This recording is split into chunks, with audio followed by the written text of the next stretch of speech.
Hello everyone, welcome to this video.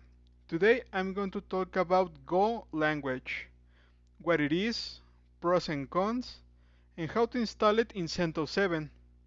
But first, if this is your first time in this channel, I'll invite you to take a look to the channel's playlist where you will find a lot of free tutorials about AWS, Jenkins, Docker, Terraform, Ansible, SonarQube, and more.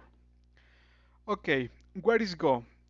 Go is a very flexible programming language that is inspired on C. This offers a lot of new features like a garbage collector. One thing that I wanted to mention is that Go is very popular these days.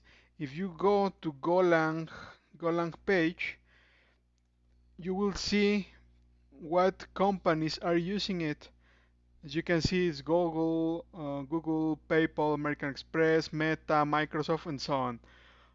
Most of the big ones. But why are they using Go? Because Go offers some advantages against another programming languages such as Java.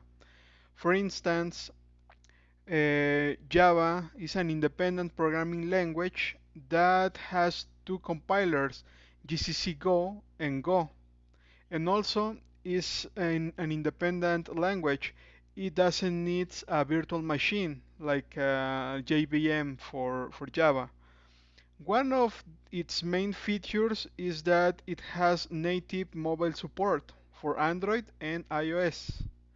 And unfortunately, Java depends on each manufacturer for this support. But one key thing about Go is that it's faster than Java, because it is compiled. It doesn't depend on another feature like the virtual machine. And also, I want to mention about some key points comparing this with Python. Is very similar to Python in performance and scalability, execution, and libraries, but it is also very faster than Python because Go is compiled and Python is not. Okay, these are the main advantages for using Go. Now, let's take a look on how to install it on CentOS. It is very easy to do it because it is already added on the repositories in the system. So you can do just a simple install Go and it will install it into the system. It will take some few seconds to be completed. Okay, it just finished. And to verify the installation, I'm going to do go version. It will return the actual version for my Go installation, which is 1.17 for Linux. Okay, now I have Go in my system and I can use it for my projects.